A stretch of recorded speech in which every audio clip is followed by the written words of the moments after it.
Bismillahirrahmanirrahim. Assalamualaikum warahmatullahi wabarakatuh. Alhamdulillahi rabbil alamin, wal 'aqibatu lil muttaqin, wala 'udwana illa 'alal zalimin. Wassalatu wassalamu ala imamil muttaqin, nabiyyina wa habibina wa sayyidina Muhammadin wa ala alihi wa sahbihi ajma'in. Allahumma la ilma lana illa ma 'allamtana wa 'allimna ma yanfa'una wa zidna ilma. Allahumma inna nas'aluka ilman nafi'a wa rizqan tayyiba wa 'amalan mutaqabbala. Allahumma faqihna fid din. Allahumma ij'al ma nata'allamuhu hujjatan lana la 'alaina. Amma ba'd. Ma'asyiral muslimat rahimakumullah, ibu-ibu yang dirahmati Allah Subhanahu wa taala. Kita panjatkan pujian kita kepada Allah atas kebaikan-kebaikan yang terus-menerus Allah limpahkan kepada hamba-hambanya, kebaikan-kebaikan yang tidak terhingga. Dan pada siang hari ini kita mendapatkan kebaikan yang besar. Allah mudahkan kita untuk berkumpul di majelis ilmu untuk kita bersama-sama mempelajari agama Allah Subhanahu wa taala. Fa nasallallahu subhanahu wa taala an yarzuqana al-ikhlas. Mudah-mudahan Allah Subhanahu wa taala memberikan pertolongan kepada kita untuk bisa ikhlas. Kama nas'aluhu subhanahu wa ta'ala an yaj'ala hadzal majlisan mubaraka wa an yarzuqana ilman nafi'a. Dan kita memohon kepada Allah, mudah-mudahan majlis kita menjadi majlis yang diberkahi oleh Allah Subhanahu wa taala, dan mudah-mudahan ilmu yang sampai kepada kita atau ilmu yang kita pelajari Allah jadikan sebagai ilmu yang bermanfaat. Amin. Ibu-ibu yang dirahmati Allah Subhanahu wa taala, kita masih dalam pembahasan dari kitab Ad-Durus Al-Muhimmah Li'amadil Ummah karya Syekh Abdul Aziz bin Abdullah bin Baz rahimahullahu ta'ala, salah seorang ulama yang wafat pada tahun 1420 Hijriah. Dan kita masih dalam pembahasan tentang rukun-rukun salat ya. Meskipun kita memberi tema ucapan dan perbuatan yang wajib dikerjakan dalam sholat, dan ini mencakup rukun dan mencakup apa? Wajib. Mencakup rukun dan mencakup wajib, tapi kita akan membahas rukun-rukunnya sholat ya. Meskipun wajib-wajibnya sholat juga sesuatu yang harus dijalankan, yang tidak boleh ditinggalkan dengan sengaja. Ini antara rukun dan wajibnya sholat memiliki kesamaan. Apa kesamaannya rukun dan wajibnya sholat? Ya, kesamaannya kalau ditinggalkan dengan sengaja tidak sah sholatnya. Dan para ulama dengan memperhatikan ayat-ayat ataupun hadis-hadis Nabi SAW, maka mereka kemudian menyimpulkan bahwa ini adalah rukunnya sholat, yang ini adalah wajibnya sholat ya. Terlihat dari lafaz-lafaznya, lafaz-lafaz yang ada dalam hadis ini, maka menandakan bahwa ini adalah rukun ya. Lafaz yang ada dalam hadis yang lainnya menandakan ini adalah wajib ya. Dengan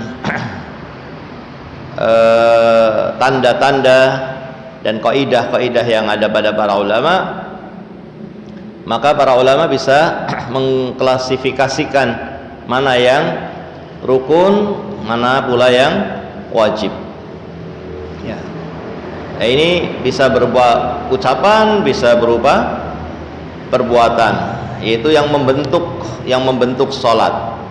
Yang membentuk sholat ini masuk ke dalam rukun atau wajibnya salat. Masuk juga di dalamnya sunnah-sunnahnya salat.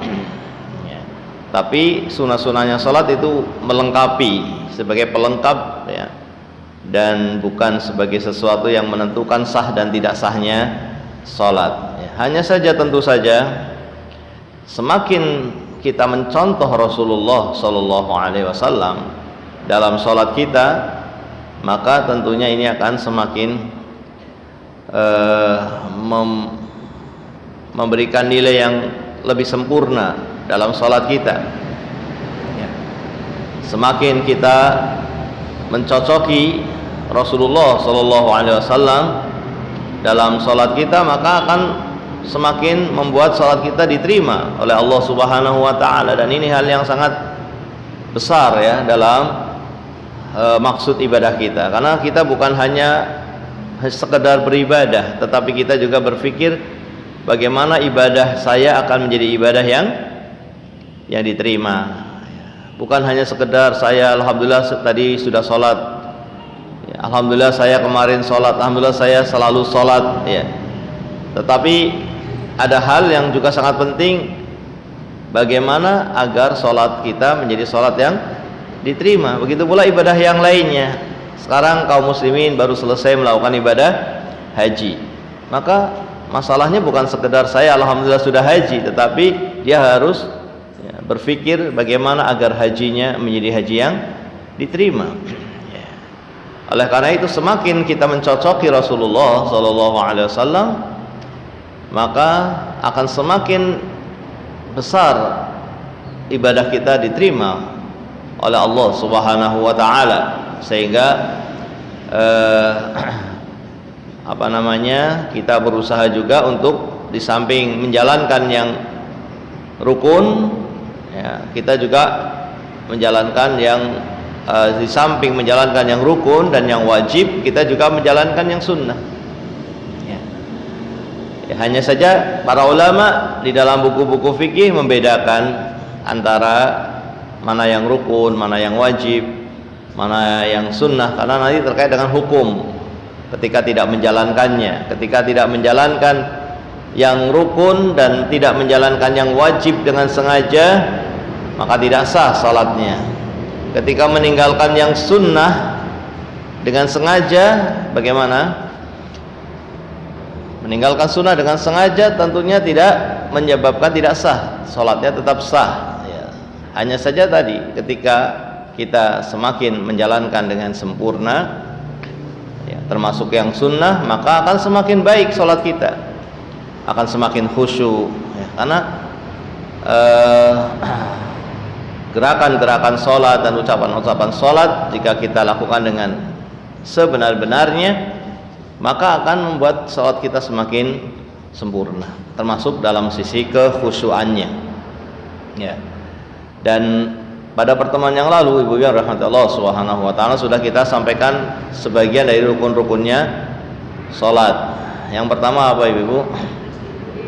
Berdiri ya. Pertama berdiri, kemudian setelah itu takbiratul ihram ya. Takbiratul ihram ini diucapkan setelah berdiri. Tidak boleh takbiratul ihram dalam keadaan dia belum berdiri, kecuali kalau sholatnya sholat sunnah dan dia sholat sunnahnya di atas kendaraan. Kecuali sholatnya sholat sunnah, maaf ya, kecuali sholatnya sholat sunnah, bukan di atas kendaraan. Kalau yang di atas kendaraan itu terkait dengan masalah menghadap kiblat ya. Dan menghadap kiblat ini bukan rukun, tapi apa ibu? Menghadap kiblat bukan.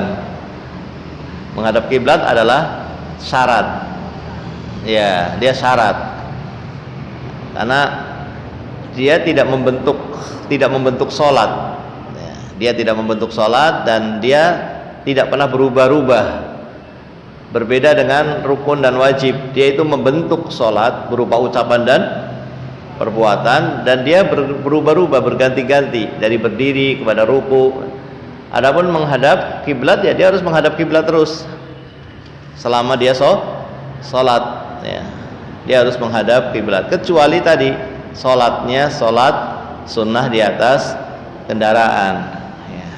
Maka boleh tidak menghadap ke arah kiblat ya. Kenapa kita katakan sholat sunnah? Iya, karena kalau sholat wajib tidak pernah Nabi SAW sholat wajib di atas kendaraan, tidak pernah. Sehingga sebisa mungkin kita tidak melakukannya ya, kecuali memang tidak memungkinkan ya. Kecuali tidak memungkinkan untuk kita sholat di darat ya, maka terpaksa di atas kendaraan. Itu pun kita lihat ya, maksudnya selama masih bisa diatur ya, agar di darat, maka di darat yang lebih kita pilih, meskipun harus di jamak takhir misalnya,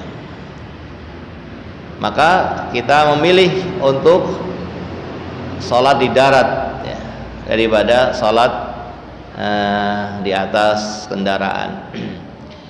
Jadi yang pertama berdiri, kemudian takbiratul ihram dan setelah itu apa? Membaca surat Al-Fatihah. Dan membaca surat Al-Fatihah ini rukun yang termasuk rukun yang paling besar ya.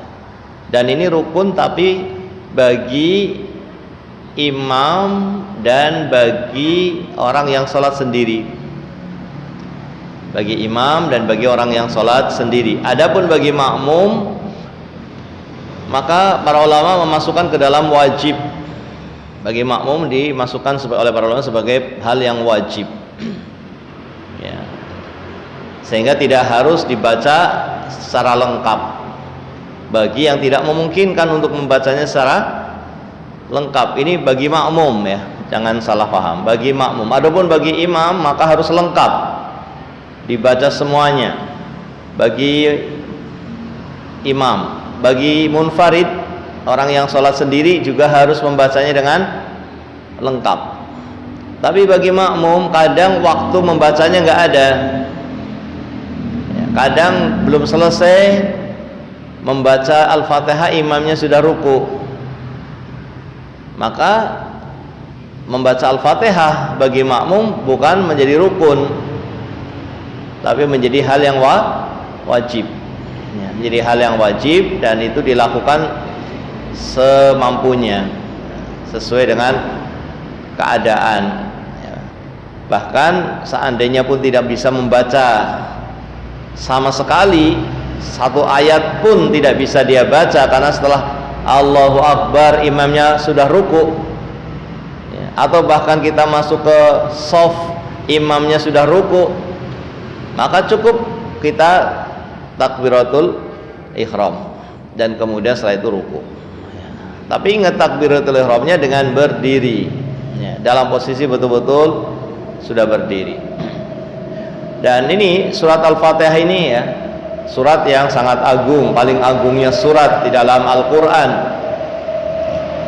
sehingga hendaknya jangan sekedar kita hanya membaca, tapi kita betul-betul memahami, merenungi, memikirkan bacaan Al-Fatihah. Karena ini sesuatu yang kita baca setiap hari berkali-kali ya. Kita baca setiap hari minimal mungkin 17 kali ya. Maka bagaimana surat yang kita baca berkali-kali terus kemudian kita tidak pernah memikirkannya, kita tidak pernah memahaminya, sementara Al-Quran diturunkan untuk dipikirkan, untuk difahami, apalagi surat Al-Fatihah, dan dimasukkan ke dalam rukun oleh para ulama karena memang Al-Fatihah sendiri ya, surat Al-Fatihah sendiri itu dinamai dengan sholat. Surat Al-Fatihah sendiri diantara nama surat Al-Fatihah adalah sholat ya, ini yang menjadikan para ulama memasukkan ke dalam rukun karena dia disebut sholat. Surat Al-Fatihah sendiri disebut dengan sholat ya. Dan diantara sebab disebut dengan sholat karena di dalamnya ada doa, karena sholat secara bahasa adalah doa. Makanya dalam sholat itu isinya ya doa. Ketika berdiri ada doa, ketika ruku ada doa, ketika sujud ada doa. Semua gerakan-gerakan sholat di situ ada doa. Ya. Makanya ya hendaknya betul-betul kita merasa sedang menghadap Allah ya, ketika sholat ya, hati kita menghadap Allah, kemudian surat Al-Fatihah yang kita baca, kita memikirkan maknanya ya, untuk kemudian kita mewujudkan kandungannya dalam keseharian kita. Ya, jadi rukun salat yang ketiga adalah membaca surat Al-Fatihah. Ini hendaknya bukan hanya sekedar sebagai bacaan ya, bukan sekedar sebagai bacaan, tetapi ini surat yang betul-betul harus kita fahami maknanya dan kita fikirkan maknanya, kita membaca dengan tadabbur. Apalagi di dalamnya ada doa. Di dalam surat Fatihah ada doa yang diperintahkan oleh Allah untuk kita harus membacanya. Allah yang mengharuskan untuk kita membacanya, dan Allah yang berjanji akan mengabulkan apa yang diminta oleh hambanya. Lalu bagaimana kemudian kita tidak meminta kepada Allah ya, yang Allah telah menjanjikan untuk mengabulkannya, dan karena sangat sayangnya Allah kepada hambanya sampai doa ini diwajibkan. Doa ini diwajibkan untuk dibaca saat sholat ya, karena doa ini ada dalam kandungan atau ada dalam salah satu ayat dari surat Al-Fatihah ya. Kemudian setelah membaca Al-Fatihah, rukun berikutnya adalah apa Ibu? Hah? Oh, baru sampai Al-Fatihah ya. Setelahnya adalah ruku. Ya, ruku. Ini adalah rukun yang harus dilakukan saat sholat. Yang kalau lupa bagaimana? Habis surat Al-Fatihah baca surat yang ada dalam Al-Quran, setelah itu lupa ruku langsung sujud, apakah dimaafkan? Tidak ruku karena lupa? Tidak dimaafkan. Tidak dimaafkan, harus didatangkan, harus dia kembali ruku. Jadi dia harus bangkit dari sujudnya untuk ruku. Ruku yang dia lewati harus didatangkan. Ini rukun. Ini beda dengan wajib. Kalau wajib lupa itu bisa diganti dengan sujud sahwi. Tapi rukun tidak bisa. Rukun harus didatangkan. Jadi kalau dia setelah membaca Al-Fatihah kemudian sujud dan baru ingat, setelah sujud baru ingat tadi belum ruku, maka dia harus kembali ke ruku ya, harus bangkit untuk ruku ya. Ruku ini adalah telapak tangannya minimal menempel ke lutut ya. Minimal, itu namanya ruku. Adapun punggungnya kalau bisa lurus sejajar dengan kepala itu sunnah. Kalau tidak bisa karena kadang-kadang usia ya, sehingga tidak bisa lurus punggungnya, maka tidak apa-apa, yang penting tangannya menempel ke lutut ya. Atau ada bagian jari yang menempel ke lutut, itu namanya ruku. Yang sunnah dipegang lututnya ya, digenggam ya. Lututnya digenggam, ini yang sunnah ya. Kemudian di situ harus tumakninah dalam ruku. Harus tumakninah dalam rukuknya. Apa yang dimaksud dengan tumakninah? Anggota tubuh telah menempati posisinya. Anggota tubuh ini sudah menempati posisinya. Posisi berdiri sudah betul-betul anggota tubuh menempati posisi berdiri. Ketika ruku, maka anggota tubuh sudah menempati posisi ruku anggota tubuh sudah menempati posisi ruku, yaitu dengan meletakkan tangan di lutut. Ini sudah pada posisi ruku, sudah pada posisinya ruku. Kemudian nanti dalam salah pembahasan wajibnya sholat, maka diwajibkan membaca Subhana Rabbiyal Azim. Tapi ini hukumnya wajib, bukan rukun. Ucapan Subhana Rabbiyal Azim atau Subhana Rabbiyal Azimi wa bihamdih, ya boleh dua-duanya, boleh salah satunya,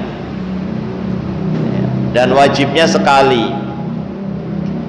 Nah, bisa membaca saat ruku, bisa membaca Subhana Rabbiyal Azim, maka dia sudah tumakninah dan sudah lebih dari tumakninah itu. Kalau sudah bisa mengucapkan Subhana Rabbiyal Azim, tapi setelah posisi anggota tubuh pada posisi ruku. Jadi kalau sudah pada posisi ruku, itu sudah disebut dengan tumakninah. Kalau sudah bisa membaca, maka itu sudah tumakninah dan plus membaca. Ya, sudah tumakninah dan sudah plus membaca. Hanya saja bagi imam, ya, hendaknya dia membacanya jangan cuma sekali, meskipun wajibnya sekali. Ya, tadi karena sunnahnya itu tiga, sunnahnya 3. Boleh nggak lebih? Boleh. Ya, kalau sholat sendiri, apalagi kalau sholat sendiri silahkan sebanyak-banyaknya, tidak ada batasannya. Tapi sunnahnya 3 kali, sehingga imam kalau jadi imam hendaknya dia memberi kesempatan kepada makmum untuk bisa lebih dari sekali. Ya. Meskipun tadi sekali sudah sah, dan ketika dia membacanya memang pada posisi di mana tulang sudah menempati posisinya sebagai posisi ruku, maka itu sudah dikatakan sebagai tumakninah. Jadi posisi dikatakan tumakninah itu pada posisinya, ya. Dan bacaan itu adalah tambahan lebih daripada tumakninah. Dan membaca pada saat ruku ini hukumnya wajib, dan wajibnya sekali. Ya, ini ruku. Ya. Kemudian setelah itu adalah i'tidal, berdiri setelah ruku, berdiri setelah ruku, sehingga posisinya betul-betul tulang sudah berdiri pada posisi berdiri. Posisi berdiri bagaimana? Ya, sebagaimana yang sudah kita ketahui, beda antara posisi ruku dan beda posisi berdiri. Tulang-tulang saat ruku berbeda pada saat tulang-tulang saat berdiri. Maka pastikan sudah betul-betul posisinya posisi berdiri, tulang pada tempat saat dia berdiri, pada tempat di mana dia berdiri. Setelah posisi itu berdiri dengan sebenar-benarnya, ya, tulang menempati tempatnya masing-masing dalam posisi berdiri tadi, maka dia sudah dikatakan tumakninah. Dan ini rukunnya sholat.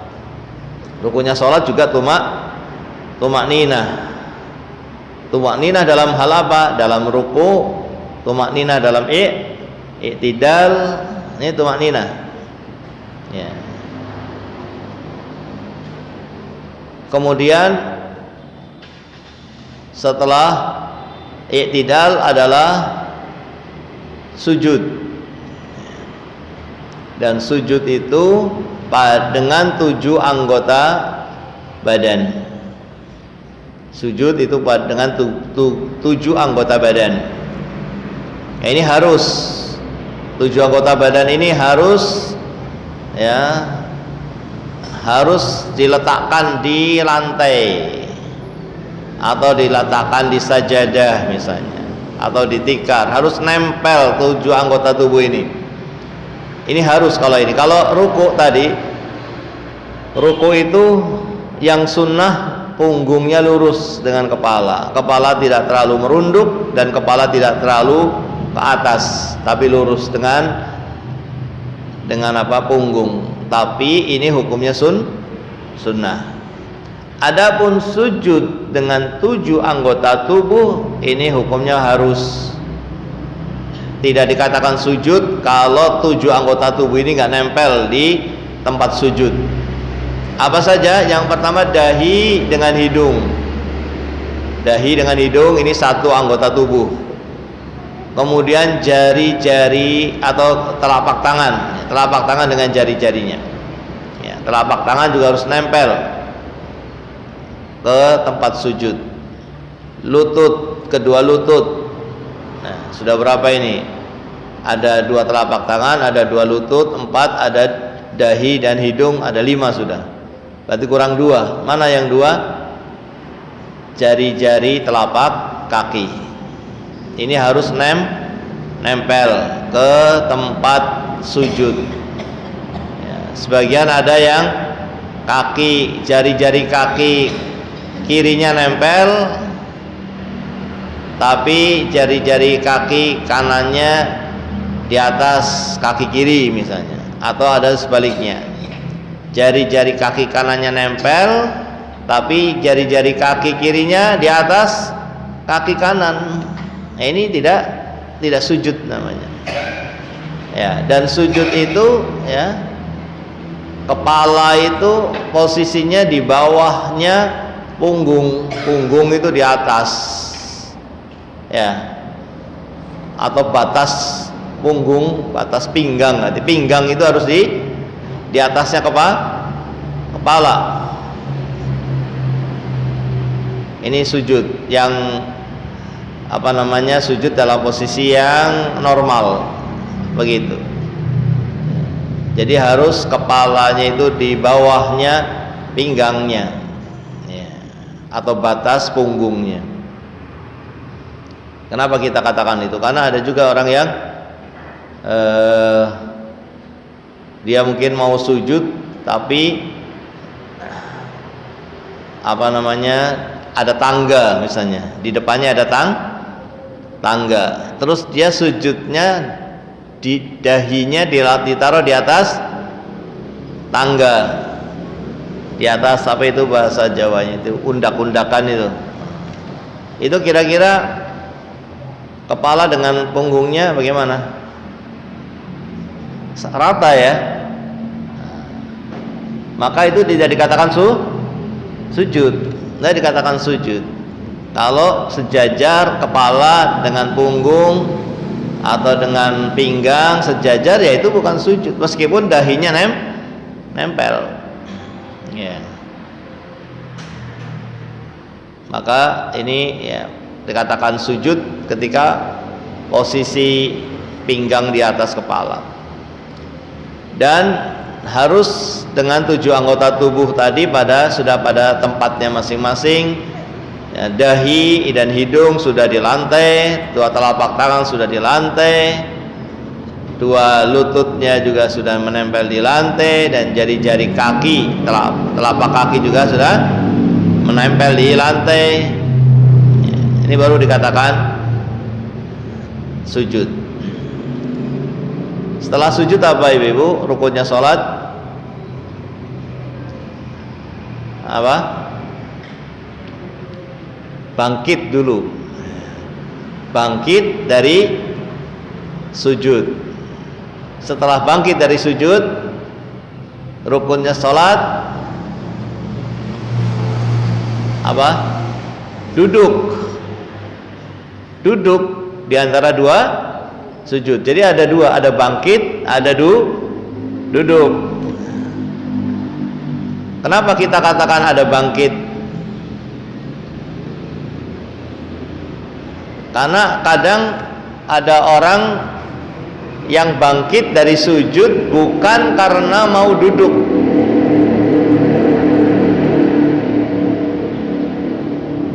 Paham apa tidak ibu? Ada orang yang bangkit dari sujud tapi tidak untuk duduk, ada enggak? Ya, misalnya dia sholat di sampingnya ada anaknya, kemudian anaknya memegang sesuatu yang mungkin akan berbahaya, akhirnya ibu ini yang tadinya sujud dia bangkit, tapi bangkitnya untuk duduk apa tidak? Tidak, bangkitnya untuk apa? Untuk memegang anaknya. Maka setelah itu apa yang dia lakukan? Dia harus sujud lagi, karena tadi bangkitnya bukan bangkit mau duduk. Difahami apa tidak? Ya. Dahulu ketika Nabi SAW dan para sahabat sedang sholat, suatu saat Nabi itu sujudnya sangat lama. Kenapa sangat lama? Iya, cucunya ada di atas pundaknya, dan para sahabat merasakan ada yang tidak wajar. Mereka khawatir jangan-jangan terjadi sesuatu pada Nabi SAW. Maka di antara mereka ada yang mengangkat kepalanya melihat sebenarnya apa yang terjadi. Ketika mengangkat kepalanya itu namanya bangkit dari sujud untuk melihat apa yang sebenarnya terjadi. Ternyata cucunya Nabi SAW sedang ada di atas punggungnya. Setelah tahu, mereka sujud lagi, dan kemudian menunggu Nabi SAW bangkit, ya. Menunggu Nabi SAW bangkit dari sujud. Jadi waktu dia bangkit yang pertama itu bangkit bukan untuk duduk. Sehingga di sini ada yang harus diperhatikan, bahwa rukunnya sholat adalah bangkit. Tapi bangkitnya bangkit untuk apa? Untuk duduk. Bangkitnya bangkit untuk duduk.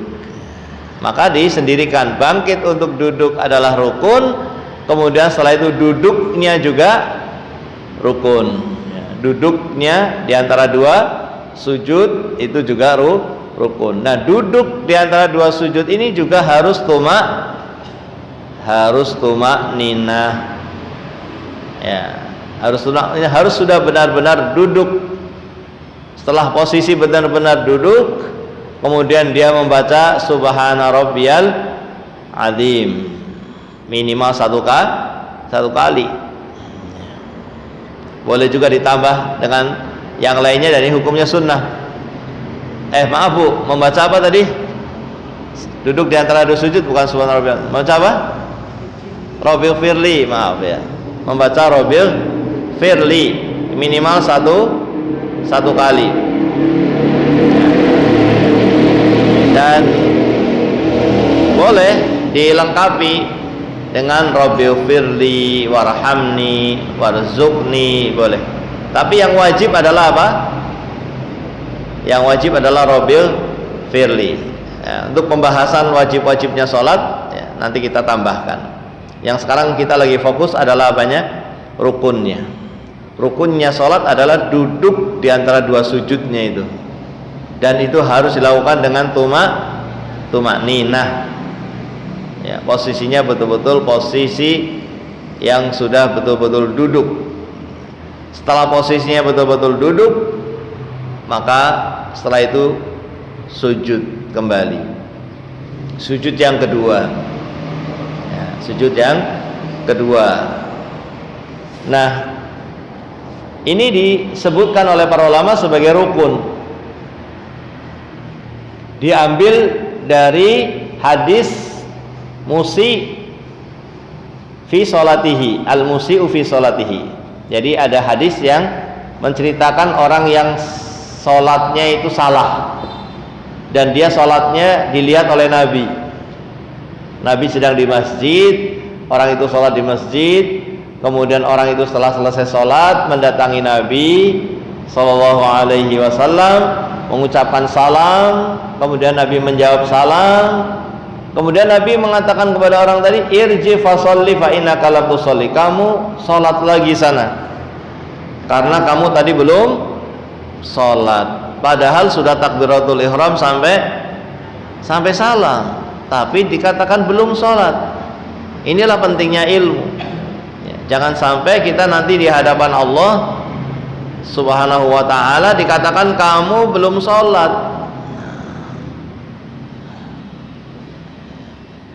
Kalau masih mau belajar, maka dia akan bisa sholat dengan benar. Tapi kalau tidak, ini yang dikhawatirkan.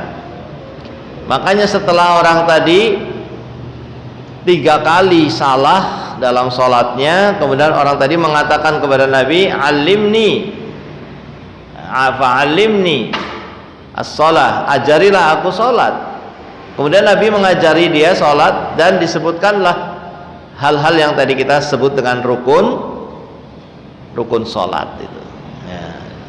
Disebutkan oleh dalam hadis itu ya, berdiri, takbiratul ihram, membaca al-fatihah ya, kemudian ruku, kemudian i'tidal, kemudian sujud, kemudian bangkit dari sujud, kemudian duduk di antara 2 sujud ya, kemudian sujud yang berikutnya. Ini disebutkan dalam hadis tersebut ya, sehingga hadis tentang kisah orang yang sholatnya itu salah itu menjadi dasar tentang rukun-rukunnya sholat. Ini berbeda dengan wudu. Kalau wudu, rukun-rukunnya wudu disebutkan dalam apa? Al-Quran. Rukun-rukunnya wudu itu disebutkan dalam Al-Quran dalam surat Al-Ma'idah ayat 6. Nah, di situ isinya adalah rukun-rukunnya apa? Wudu. Dan rukun-rukunnya apapun, apakah sholat atau wudu, ataukah puasa ya, ataukah haji, ataukah umrah, ini adalah perkara yang paling penting dalam ibadah tersebut, yang tidak gugur meskipun lupa, tidak gugur ya. Maka tentunya ini harus diwujudkan, harus diketahui untuk diwujudkan dalam sholat kita ya. Kemudian termasuk dari rukunnya sholat adalah membaca sholawat. Membaca sholawat tapi pada tasyahud akhir. Membaca sholawat tapi pada tasyahud akhir. Tahu tasyahud akhir apa tidak Ibu? Tasyahud akhir itu yang ada salamnya. Tasyahud akhir itu yang ada salamnya, itu namanya tasyahud akhir. Beda dengan tasyahud awal. Tasyahud awal itu hukumnya apa? Hukumnya wajib. Tapi kalau tasyahud akhir hukumnya rukun ya. Maka termasuk rukunnya sholat ada selawat, atau sebelumnya duduk ya, duduk tasyahud akhir ya, duduk tasyahud akhir ini juga apa? Rukun ya. Adapun posisi duduk, cara duduk itu hukumnya sunnah. Jadi kalau tasyahud akhir kok ya, misalnya posisinya tawarruk. Tawarruk itu apa? Tawarruk itu duduknya pantatnya di lantai. Atau tasyahud akhir kok duduknya iftirosh. Iftirosh itu duduk di atas kaki kiri. Ya. Boleh apa tidak? Boleh. tasyahud akhir, tasyahud awal, ya, posisinya duduk ya di lantai atau posisi duduknya di atas kaki itu boleh-boleh saja. Dari sisi rukun terpenuhi karena sudah duduk. Yang penting sudah duduk. Yang penting dia sudah duduk, maka sudah terpenuhi rukunnya. Ya, kemudian setelah itu membaca salawat. Nah, salawat ini sebagai ulama mengatakan paling tidak dia mengucapkan Allahumma sholli ala Muhammad. Dah. Kalau memang tidak hafal atau belum hafal, paling tidak dia mengucapkan Allahumma sholli ala Muhammad, selesai. Ya, itu namanya sudah berselawat. Tetapi yang sempurna adalah apa yang disebut dengan salawat Ibrahimiyah, bukan hanya berselawat kepada Nabi, tapi juga berselawat kepada keluarganya, kepada umatnya, sehingga diucapkan Allahumma sholli ala Muhammad wa ala ali Muhammad kama shallaita ala Ibrahim wa ala ali Ibrahim innaka Hamidum Majid.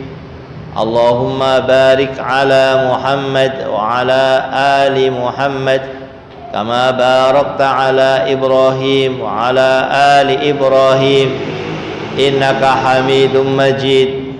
Ini yang lengkap. Atau dengan selawat yang lainnya, karena ada juga selawat-selawat yang lainnya yang diajarkan oleh Nabi kita Muhammad sallallahu alaihi wasallam, ya. Tapi tidak perlu ditambahi dengan sayyidina di situ. Bukan berarti tidak boleh kita mengatakan sayyidina.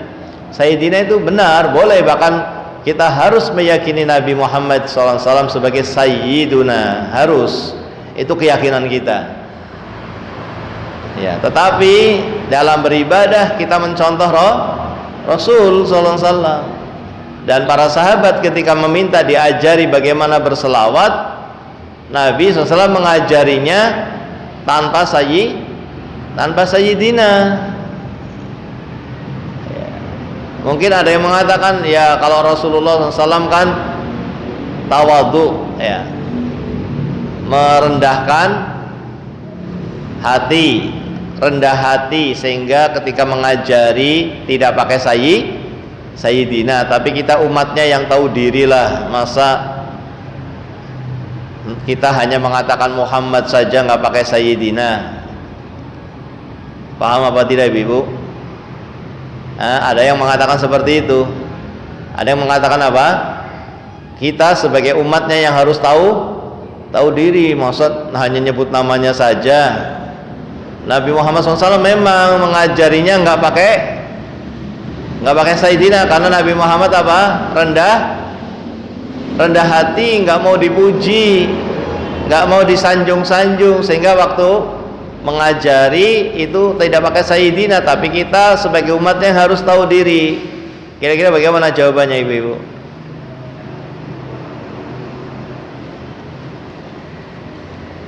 Ya, jawabannya kita harus tahu bahwa Nabi Muhammad SAW itu diutus oleh Allah. Mungkinkah Nabi Muhammad SAW menyembunyikan sayyidina dan tidak menyampaikannya karena rendah hati, sehingga tidak menyampaikan apa yang harus disampaikan sebagaimana diperintahkan oleh Allah Subhanahu wa ta'ala?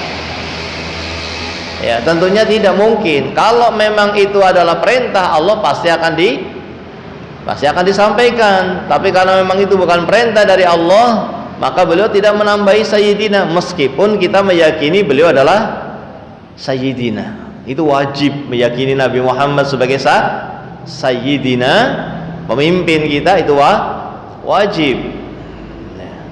Tetapi dalam doa-doa yang diajarkan oleh Rasulullah SAW, ya kita mengikuti apa yang diajarkan oleh Rasulullah SAW, ya. Kemudian setelah berselawat kepada Nabi SAW, ya. Saya ada yang kelewat tadi. Harusnya tasyahud dulu ya, ibu ya. Iya, tasyahud. Duduk tasyahud, terus membaca Membaca tasyahud. Jadi ada duduk, ada membaca tasyahud sendiri-sendiri, duduknya itu sendiri. Duduknya itu rukun, membaca tasyahudnya juga rukun, bersalawatnya juga rukun. Jadi ada duduk sebagai satu rukun sendiri, ada membaca tasyahud sebagai rukun tersendiri, kemudian ada membaca salawat sebagai rukun tersendiri. Dan untuk tasyahud nanti akan ada pelajaran khusus yang membahas tentang tasyahud ya, sehingga saya tidak akan jelaskan sekarang karena nanti akan ada pelajaran khusus, pada pembahasan khusus tentang tasyahud. Kemudian setelah itu adalah salam, membaca salam ke kanan dan ke kiri, mengucapkan assalamualaikum warahmatullah dan assalamualaikum warahmatullah. Kalau doa sebelum salam apa hukumnya ibu-ibu? Hukumnya sunnah dan itu waktu yang mustajab. Jadi doanya itu sebelum salam, bukan setelah salam. Setelah salam itu adanya di zikir. Setelah salam itu zikir. Doanya kapan? Doanya sebelum salam. Ya. Tapi imamnya sudah salam duluan, saya belum doa. Ya nanti waktu salat sunnah kita berdoa, karena waktu yang mustajab itu sebelum salam. Itu waktu yang mustajab untuk berdoa. Ya. Dan setelah salam itu bukan doa tapi itu zikir. Wallahu taala a'lam bissawab. Kemudian ada pertanyaan ini, saat membaca surat Al-Fatihah di rakaat pertama sampai rakaat terakhir apakah semuanya diawali dengan ta'awud? Ya, ta'awud itu kalau kita membaca Al-Quran itu hanya sekali. Kalau kita baca Al-Quran, kita baca juz berapa? Juz 30 misalnya.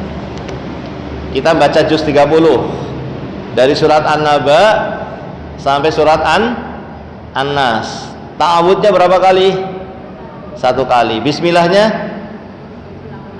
Bismillahnya sesuai jumlah surat, karena kita baca bismillah di awal surat ya. Tapi ta'awudnya cukup sekali. Maka begitu pula dalam sholat ya, dalam sholat meskipun ini ada khilaf ya, ini ada khilaf karena masalah fikih, tapi yang saya ikuti dari pendapat adalah yang cukup sekali, yaitu pada rakaat yang pertama saja.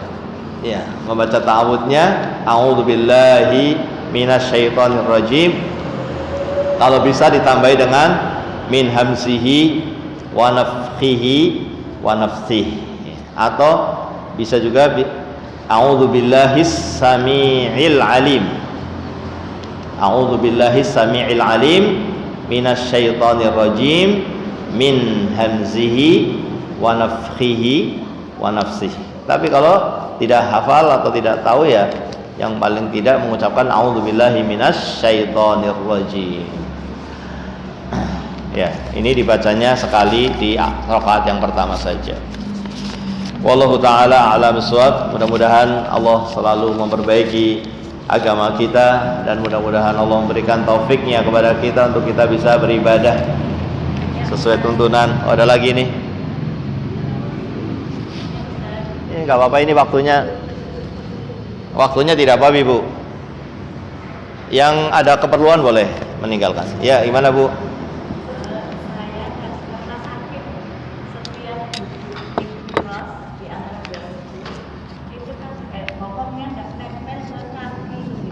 Nempelnya kemana?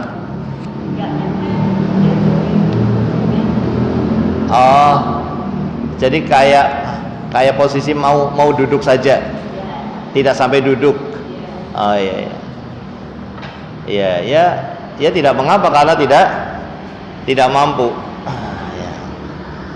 ada hal-hal yang gugur karena tidak mampu. Ada seperti berdiri, bisa nggak gugur jadi duduk? Sholatnya nggak berdiri tapi duduk, bisa? Bisa. Kenapa? Karena tidak mampu. Ya, ada. Kenapa? Sah. Ya, sah. Ya, jadi dia ibu duduknya semampunya. Ya. Duduknya semampunya. Bahkan kalau misalnya sakit, bisa duduknya di kursi.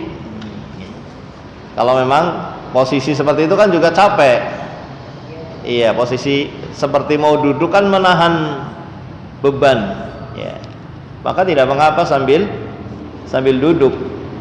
Ya, posisinya ketika mau tasyahud akhir atau ketika mau duduk di antara dua sujud, kan sujudnya mampu ya.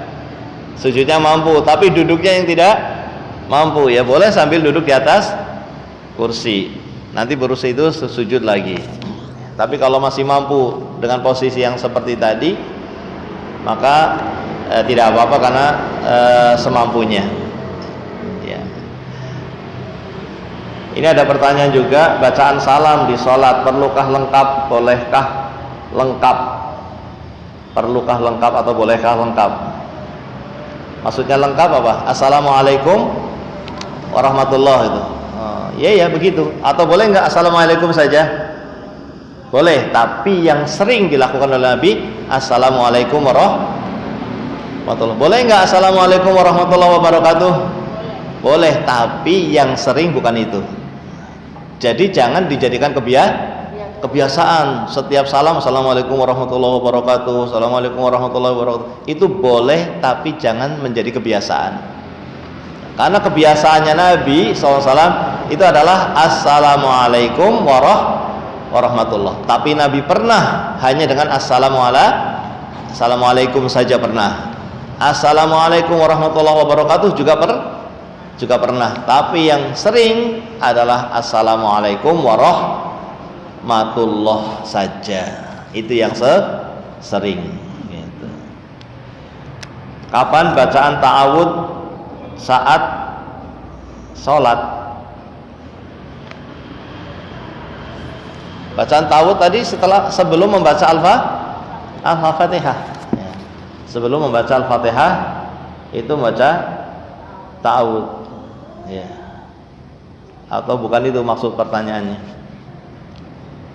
Apa ta'awudnya ketika mau takbir gitu?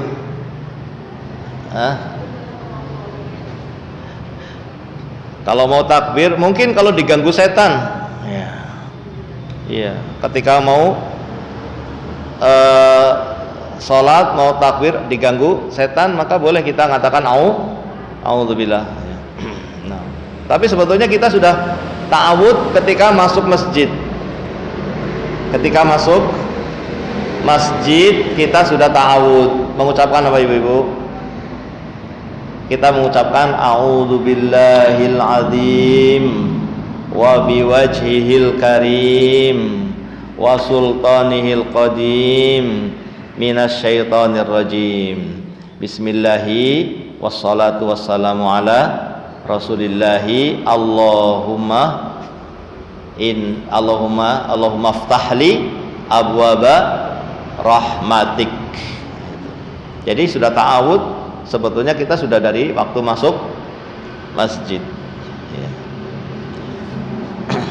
Mungkin itu yang dimaksud dari pertanyaan tadi. Ya. Jadi kalau ta'awud maksudnya ta'awud untuk membaca Al-Quran, ya dibacanya sebelum membaca Al-Fatihah dan sebelum basmalah. Ta'awud dulu, a'udzubillahi minasyaitonirrajim atau a'udzubillahis sami'il alim minasyaitonirrajim min hamzihi wa nafthihi wa nafsihi. Kemudian baru bismillahirrahmanirrahim. Karena mau membaca surat dari awal. Kemudian setelah membaca Al-Fatihah mau membaca surat dari awal lagi, membaca wadduha, maka kita baca bismillah lagi. Karena mau dari awal surat. Tapi kalau kita bacanya tidak dari awal surat, maka tidak perlu pakai bismillah. Mungkin ini ibu-ibu yang rahmati Allah Subhanahu wa taala, barangkali yang bisa kita sampaikan. Mudah-mudahan Allah mengampuni kesalahan yang terjadi di majelis kita, mengampuni dosa-dosa orang tua kita, mengampuni dosa-dosa guru-guru kita, mengampuni dosa-dosa seluruh kaum muslimin, baik yang masih hidup maupun yang telah meninggal dunia. Wassallallahu wasallam ala nabiyyina Muhammad wa ala alihi wa sahbihi ajma'in. Subhanakallahumma wa bihamdika asyhadu an la ilaha illa anta astaghfiruka wa atubu ilaik. Assalamualaikum warahmatullahi wabarakatuh.